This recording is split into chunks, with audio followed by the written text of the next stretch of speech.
Mais où est Charlie? Ah, le rameur des glaces. Le passage du Nord-Ouest. L'Afghanistan. Le Mont Blanc. Plus de 11 000 kilomètres parcourus. L'Everest. Au milieu de l'Atlantique. Le pôle Nord. Charles Eddrich a réussi son pari. Un aller-retour non-stop de l'Atlantique à la rame.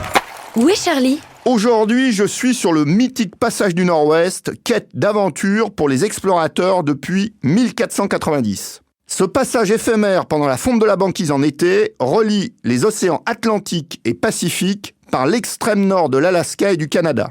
Je suis passé là-haut pour la première fois en 2009, à bord du voilier d'exploration polaire Glory of the Sea, à l'occasion du premier tour du monde par les deux pôles.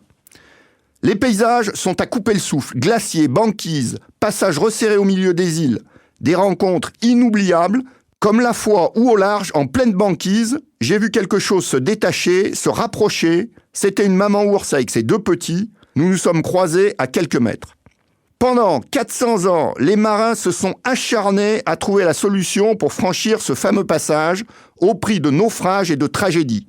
Enfin, en 1906, Rasmussen réalise l'exploit en 3 saisons. Il dira « Le passage du Nord-Ouest est ouvert, mon rêve vient de se réaliser. Une étrange sensation me prend à la gorge, je suis surmené et à bout, mais je sens les larmes me monter aux yeux. » L'été dernier, je suis parti sur un nouveau défi, réaliser le passage à la rame sur un petit canot de 160 kg. Une première bien sûr, mais aussi un très bon moyen d'être au plus près des éléments.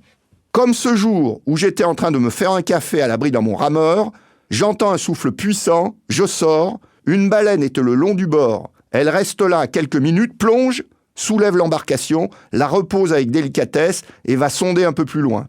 Grosse frayeur et moment d'émerveillement.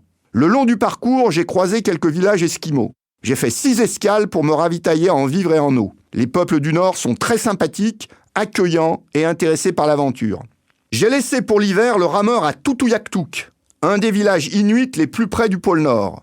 Une famille esquimau m'a accueilli les bras ouverts. Le rameur est au chaud dans la maison à côté des traîneaux à chiens et des skidoo. Je repars en juin, terminer la 2e partie de l'expédition. Aujourd'hui, la fonte de la banquise me permet de ramer le mythique passage. Impossible il y a 10 ans. Demain, les cargos passeront là-haut. Perspective peu réjouissante pour l'environnement.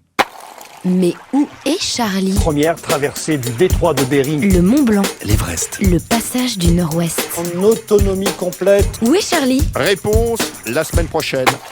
Retrouvez Charlie en podcast sur novaplanet.com.